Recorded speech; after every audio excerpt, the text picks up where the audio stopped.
तो last video में हम देख रहे थे टी क्या था, T is a set of all irrational number.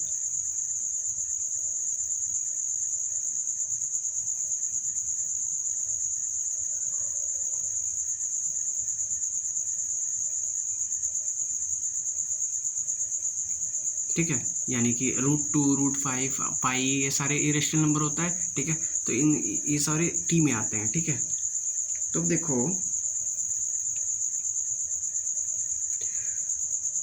क्या लिख सकते हैं इसको, तो टी को सेट बिल्डर फॉर्म में अगर लिखें तो क्या लिख सकते हैं, x such that x belongs to R. ठीक है, x such that x belongs to R and x does not belongs to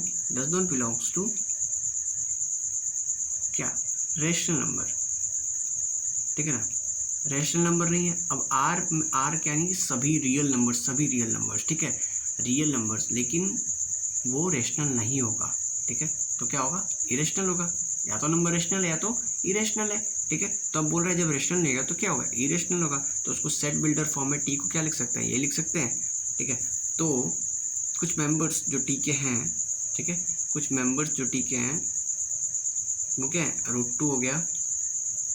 ठीक है, √5 हो गया, √11 हो गया, पाई हो गया। ठीक है, these all are the members of irrational number यानी टी। ठीक है, अच्छा, तो हम सभी irrational number, rational number, integers, ये रियल नंबर सबको क्या लिख सकते हैं, सबको ऐसे लिख सकते हैं कि natural number is a subset of what, integers, and integers is a subset, तो स्टार्टिंग में मैंने बताया था, integer is a subset of what, rational number. ठीक है, ये लिख दिया। ठीक है, अब जो ये रेशनल नंबर है, सॉरी हाँ रेशनल नंबर है, ये किसका सबसेट है, रियल नंबर का। ठीक, और इरेशनल नंबर भी किसका सबसेट है, रियल नंबर का भाई। ठीक है, लेकिन नेचुरल नंबर जो है ये नहीं है सबसेट किसका, इरेशनल नंबर का। नेचुरल नंबर नहीं है सबसेट इरेशनल नंबर का। ठीक है, तो ये कुछ पॉइंट्स थे जो हमें जानना था subsets of A set of real number का। ठीक है, तो तुम यहाँ से इसका स्क्रीनशॉट ले सकते हो। ठीक है, तो तुम्हारे लिए बस जानने के लिए ये ज़रूरी है। ठीक है, this is the most important point you must know. ठीक है, you are must know this point. ठीक है, अगर ये जानते हो तो बाकी सब चीज़ें क्लियर हो जाएंगी। ये चीज़ अगर क्लियर है तो ये अगर चीज़ क्लियर है तो बाकी सारी चीज़ें क्लियर हो जाएंगी। ठीक है, चलो भाई, तो हम आगे बढ़ते हैं, थोड़ा सा इंटरवल्स में आते हैं। ठीक है, एनसीईआरटी, अगर एनसीईआरटी पढ़ने जाओगे तो एनसीईआरटी में अपना नेक्स्ट टॉपिक है इंटरवल्स। ठीक है, तो इंटरवल्स की बात करेंगे।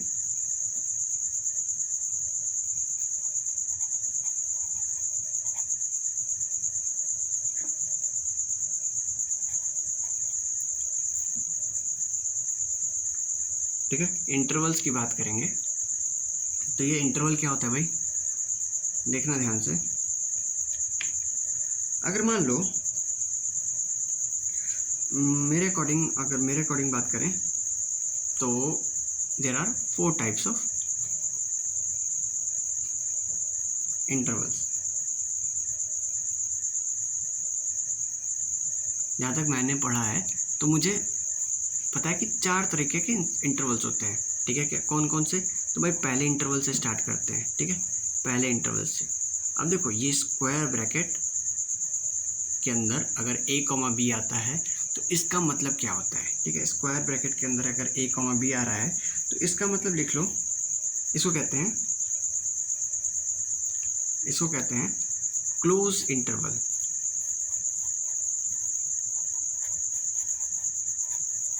ठीक है, इसको कहते हैं क्लोज इंटरवल, यानी कि this interval is equal to इसको कैसे सेट के फॉर्म में कैसे लिख सकते हैं, ठीक है, सेट बिल्डर फॉर्म में लिख लेंगे इसको, x such that x is greater than equal to a and less than equal to B, ठीक है, this is our close interval.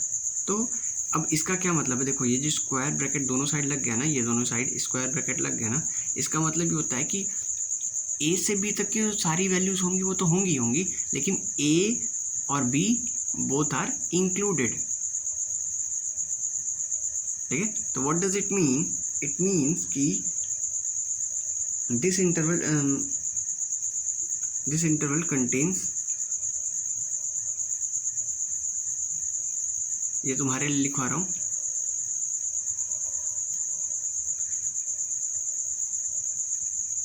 The interval which contain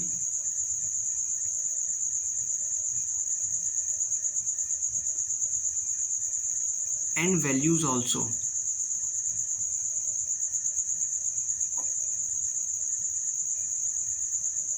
values element कह दो, and elements are called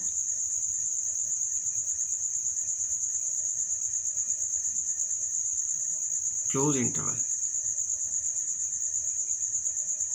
ठीक है भाई, इसको कहते हैं क्लोज इंटरवल। चीज़ समझ में आ रही है, क्लियर है?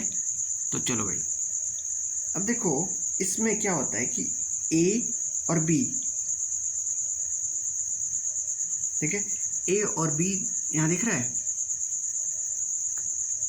तो इसको लिख सकते हैं ना, ए and be in this interval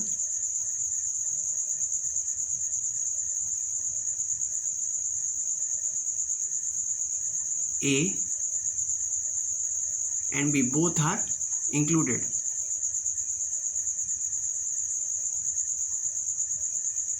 ठीक है भाई, ये दोनों इंक्लूडेड होते हैं, ये दोनों इंक्लूडेड होते हैं, ए और बी दोनों इंक्लूडेड होते हैं, ठीक है, इस टाइप के इंटरवल में, क्लोज इंटरवल में। अच्छा, क्लोज इंटरवल में ये दोनों इंक्लूडेड। अगला इंटरवल पढ़ते हैं हम क्या, ओपन इंटरवल।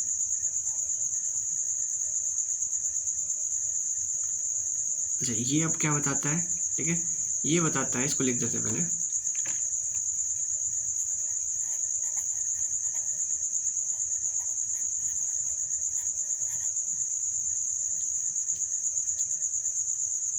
ठीक है, ओपन इंटरवल की बात कर रहे हैं हम। तो भाई देखो, ओपन इंटरवल को अगर हम सेट के फॉर्म में लिखें तो कैसे लिख सकते हैं, open interval is written as x such that x is less than a, sorry, greater than a and less than b, okay. So अब क्या होगा इसमें कि x जो है a से b तक की तो सारी वैल्यूज लेगा, सारी वैल्यूज लेगा, ठीक है, लेकिन a और b नहीं लेगा, ठीक है ना।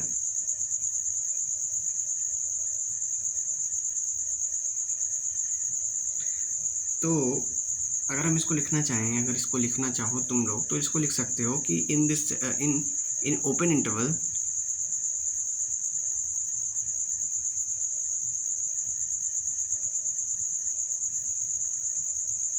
every value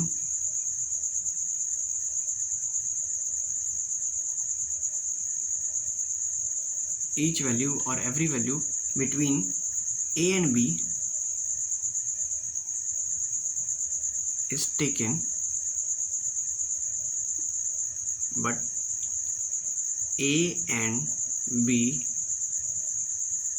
both are excluded,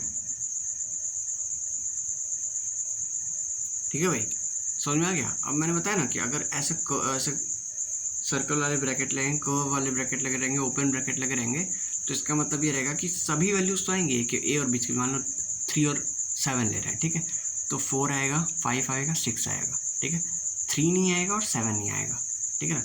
इनके बीच की सारी वैल्यूज आ जाएंगी, लेकिन यही दोनों नहीं आएंगे, समझ में आ गया। अब जो नेक्स्ट टाइप के इंटरवल की बात कर रहे हैं, नेक्स्ट टाइप के हमें 2 और पढ़ने, मैंने बताया था ना 4 टाइप, मुझे तो भाई 4 पता है, ठीक है, एनसीईआरटी वाले भी 4 ही पढ़े हैं, ठीक है, तो उन्होंने बताया भी 4 ही है, ठीक है, हमने 2 पढ़ दिया, अब बचा हमारा 2, ठीक है, तो 2 और पढ़ते हैं। अब अगला जो दो इंटरवल बचा हुआ है, ठीक है, तो अगला जो दो इंटरवल है यानी तीसरा और चौथा, तो तीसरे और चौथे के बारे में खास बात बताऊँ मैं, ठीक है, एक बहुत खास बात बताऊँगा मैं कि तीसरा और चौथा जो इंटरवल है, ठीक है, ये जो है एक साइड से ओपन और एक साइड से क्लोज है। तो फर्स्ट जो तीसरा मैं बात करने जा रहा हूँ, दिस इज एक साइड से क्लोज हो गया और दूसरे साइड से ओपन हो गया, ठीक है, दिख रहा है। तो इस इंटरवल को कहते हैं कि one side open and one side close, ठीक है। तो अगर इसको लिखना है सेट के फॉर्म में तो कैसे लिखेंगे कि x such that x is greater than और equal to a but x is less than b। तो यहाँ देख रहा है, यहाँ क्या है, x जो है ग्रेटर देन भी है और इक्वल टू भी है। देखो यहाँ पे इक्वल टू भी है, ठीक है ना, x इज ग्रेटर देन और equal to a and x is less than b, ठीक है। What does it mean? It means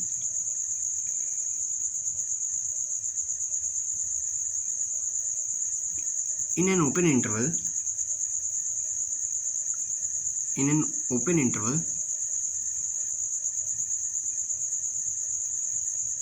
देखो ओपन तो है भाई, ठीक है, एक साइड से ही ओपन है लेकिन ओपन इंटरवल ही कहेंगे इसको, ठीक है। In an open interval from A to B, A से बी तक, देखो ना, ए से बी तक, और कोई भी इंटरवल कोई भी ए से बी तक ही जाता है, इधर से इधर ही जाता है, तो किसी भी इंटरवल को कहोगे ए से बी तक, ठीक है ना। From in an open interval a to b, अगर एक्स वाई लिखा रहा है तो एक्स टू वाई लिख करोगे। In an open interval a to B, ठीक है, a to b including a जो है इंक्लूडेड है,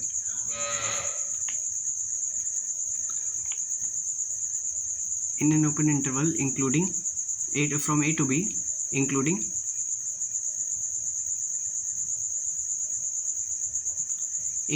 ए, देखो ए इंक्लूडेड है यहाँ पे, ठीक है, क्योंकि ए के साइड ही क्लोज इंटरवल है, तो ए इंक्लूडेड है, including a but excluding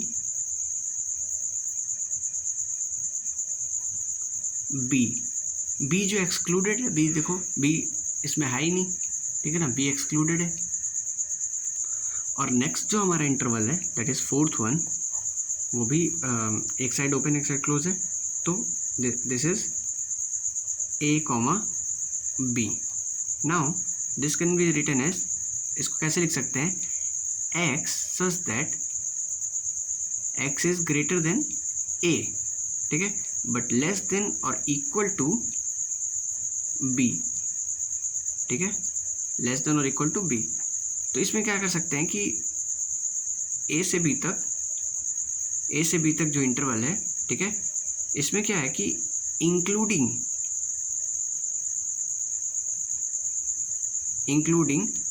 B but excluding ए देखो यहाँ पे एक्सक्लूडेड है, ठीक है, लेकिन बी जो है वो क्या है, इंक्लूडेड है, ठीक है।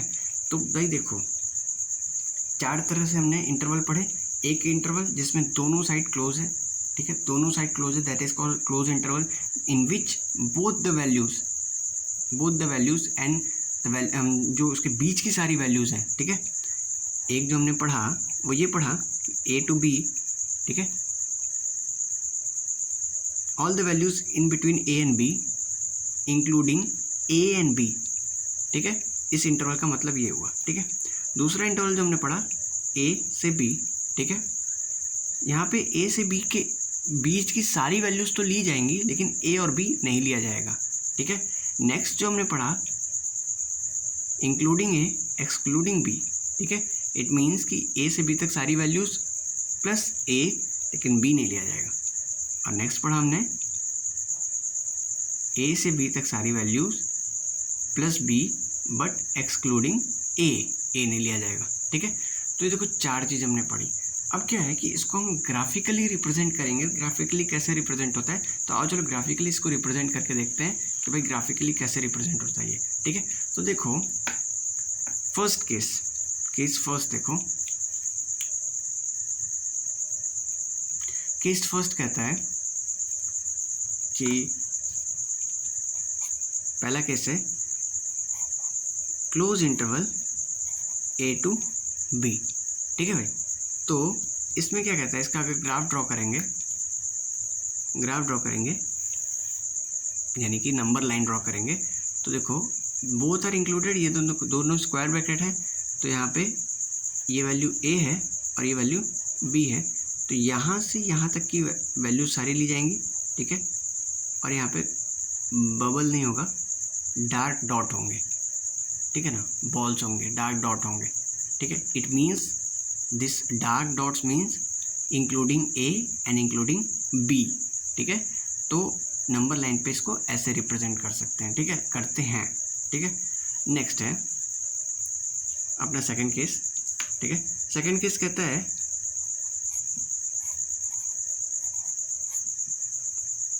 Open interval a and B, ठीक है। तो this can be represented on number line as a b not including a not including b from A to b. देखो यहाँ पे बबल बनाते हैं, ठीक है, ओपन बबल, ठीक है, डार्क नहीं करते हैं इसको। चलो, तो ये दो केसेस हो गए, दो केसेस हमने डिस्कस कर लिए। अब देखो, अब हमारा तीसरा केस आता है।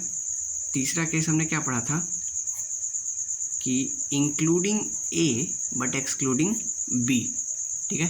तो इसको ड्रॉ करने में ज़्यादा दिक्कत हमें नहीं आएगी, इसको ड्रॉ कर लेंगे आसान से। अगर हमने दो कर लिए अपने, तो ये तीसरा भी हमें आसानी से हो जाएगा, ठीक है। तो देखो क्या कहता है ये तीसरा केस, कहता है कि मान लो ये ए से लेकर के बी तक है, ठीक है। तो कहता है इंक्लूडिंग ए, ये क्लोज ब्रैकेट किया, तो यहाँ पे पहले सर्कल करके इसको डार्क कर देते हैं, including a but excluding B.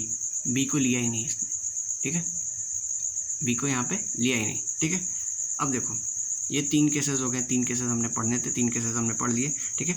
एक और केस पढ़ते हैं, ठीक है, चौथा केस। तो वही देखो चौथा केस क्या कहता है, fourth case is excluding a but including b, ठीक है। Now this case can be drawn as, ठीक है, ए से लेकर के बी तक, ठीक है, बट ए को हमने इंक्लूड ही नहीं किया, ठीक है, इंक्लूड नहीं किया, और ये यहाँ पर डार्क बबल लगा दिया, ठीक है। तो A to B but here open and here close, ठीक है। तो this is a number line representation of our intervals, ठीक है। तो अब क्या होता है कि हम लेंथ की बात करते हैं कि what is the length of this interval, ठीक है। अगर हमसे पूछा जाए कि किसी भी इंटरवल की लेंथ क्या होगी, तो हम पहले इंटरवल देखेंगे कि अपना कौन सा इंटरवल है, ठीक है। लेकिन मेरे ख्याल से, या फिर अगर हम एनसीईआरटी में देखें तो चारों इंटरवल की लेंथ सेम ही होती है, ठीक है। चारों इंटरवल के लिए लेंथ का जो फॉर्मूला होता है, लेंथ जो होता है, वो सेम होता है। तो देखो अब लेंथ कैसे दिया जाएगा, तो लिखना कि the length of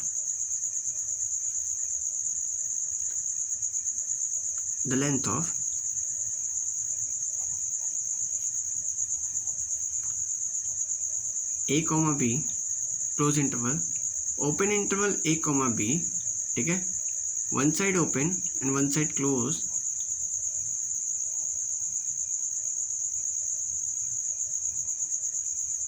interval, the length of these intervals, these four intervals is given by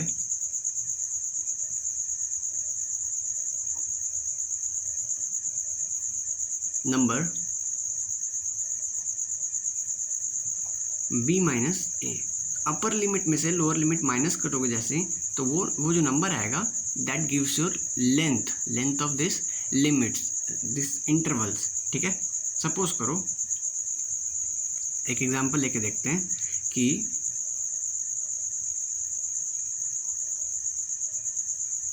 5 to 15, ठीक है, 5 to 15, तो क्या होगा, इसकी लेंथ कितनी होगी,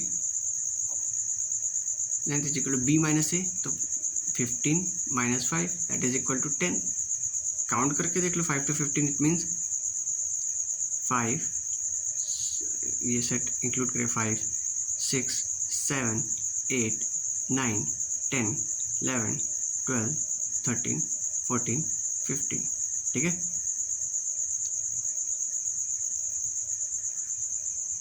तो 5 to 15 कर रहे हैं, तो बीच के सभी एलिमेंट लोगे तो दैट इज इक्वल टू 10, ठीक है। चलो इसके बीच में गैप कितना है, 10 ही है ना। चलो तो दिस इज आवर एग्जाम्पल, ठीक है। आगे पढ़ते हैं हम पावर सेट, ठीक है। एनसीईआरटी के अकॉर्डिंग बात करें तो अगला आता है हमारा पावर सेट। तो पावर सेट क्या होता है भाई, देखते हैं। नेक्स्ट इज आवर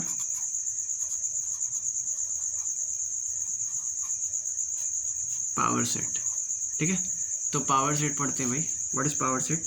तो अकॉर्डिंग टू एनसीईआरटी, ठीक है, पावर सेट का देखो, अगर मेरे हिसाब से बात करें तो पावर सेट का उतना ज़्यादा यूज़ नहीं होता है, लेकिन तब भी पावर सेट पढ़ना है हमें, एनसीईआरटी में अपने है, ठीक है। तो अकॉर्डिंग टू एनसीईआरटी बात करें तो कहता है power set is a collection of all subsets of collection of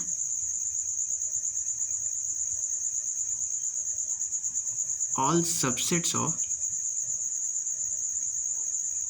A, ठीक है। तो मान लो सेट ए हमारा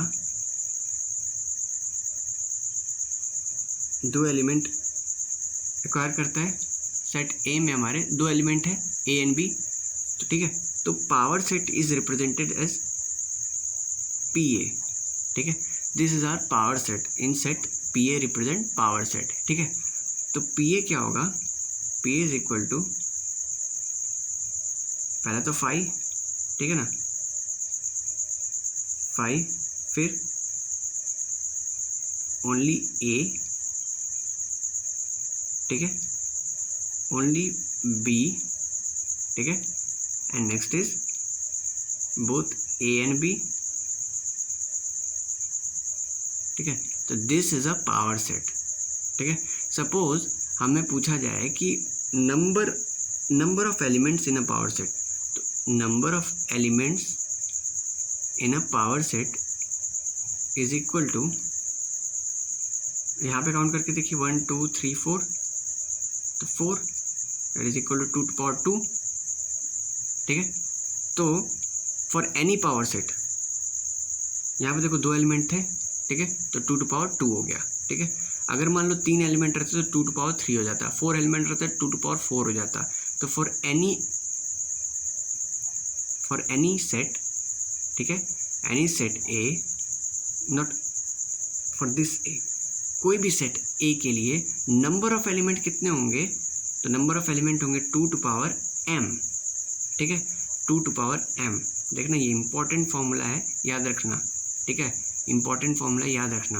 अगर कभी गलती से पावर सेट के बारे में पूछ लिया जाए तो यही पूछा जाएगा और कुछ नहीं पूछा जाएगा, ठीक है। तो ये चीज़ ध्यान रखना बस, ठीक है। तो number of element in any power set is equal to the 2 power m, where m is the number of element in that set, ठीक है। यहाँ पे 2 थे, कभी 4 हो सकते हैं, कभी 6 हो सकते हैं, कभी 10 हो सकते हैं, ठीक है। तो समझ में आ गई बात, ठीक है, पावर सेट की।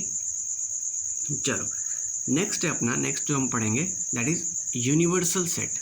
यूनिवर्सल सेट पढ़ेंगे, ठीक है। तो देखो भाई यूनिवर्सल सेट क्या होता है, ठीक है। पावर सेट अब हमें समझ में आ गया, पावर सेट इंटरवल सब कुछ समझ में आ गया। तो अगला हम पढ़ने जा रहे हैं universal set,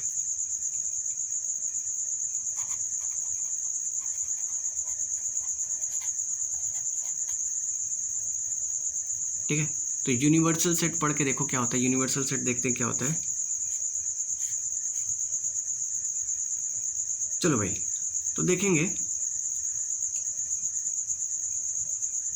universal set contains, देखो यूनिवर्सल सेट समझो पहले क्या होता है कि किसी भी पर्टिकुलर टाइप की बात करें ना, सपोज करो कि अल्फ़ाबेट्स की बात कर रहे हैं, तो जितने अल्फ़ाबेट्स हैं ना वो जिस सेट में आते हैं that is called universal sets. Number की बात कर रहे हैं तो जितने भी नंबर अभी तक बने ना वो जिस सेट में आते हैं that is called universal set, ठीक है। तो किसी पर्टिकुलर टाइप के बारे में बात करें तो that is our universal set, अगर उसमें सभी एलिमेंट, तो universal set contains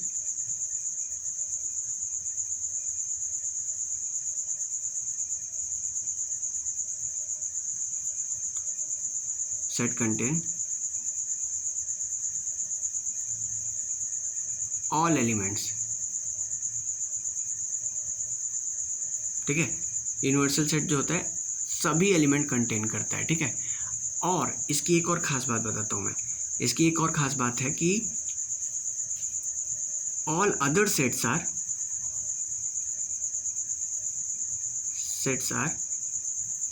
subset of universal set, ठीक है। यूनिवर्सल सेट, ठीक है। जो दूसरे एलिमेंट, दूसरे जो तुम्हारे सेट्स हैं वो इस यूनिवर्सल सेट के सबसेट होते हैं। जैसे मान लो, सपोज करो बी जो है हमारा क्या है, वॉवेल्स है, ए ई आई ओ यू, ठीक है। और ए क्या है हमारा, अल्फ़ाबेट्स है, स्मॉल a to z, ठीक है। स्मॉल a to z हमारे अल्फ़ाबेट है। तो देखो A is also called universal set in this case, ठीक है। Universal set in this case. तो A को क्या लिख सकते हैं हम, A को लिख सकते हैं हम U, ठीक है। तो B is a subset of A और B is a subset of U, ठीक है। U क्यों लिखा, तो देखो तो मैं फिर से बता देता हूँ कि universal set is represented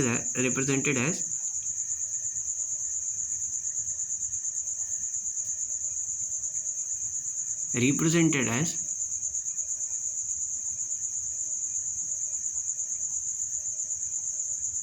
U, ठीक है भाई। तो दिस रिप्रेजेंट यूनिवर्सल सेट, ठीक है। दिमाग में सब चीज़ें क्लियर हो गई हैं, ठीक है। बुक उठाओ एनसीईआरटी की और एक्सरसाइज लगाओ, ठीक है। कोई क्वेश्चन नहीं छूटेगा, ये मैं गारंटी देता हूँ, ठीक है। कोई क्वेश्चन नहीं छूटेगा, ठीक है। इसके बाद की जो एक्सरसाइज आती है उसके सारे क्वेश्चंस लगाओ, कोई क्वेश्चन नहीं छूटेगा। नेक्स्ट एक्सरसाइज के लिए मैं अपनी नेक्स्ट वीडियो लेके आ रहा हूँ, ठीक है। तब तक देखते रहिए। Thank you.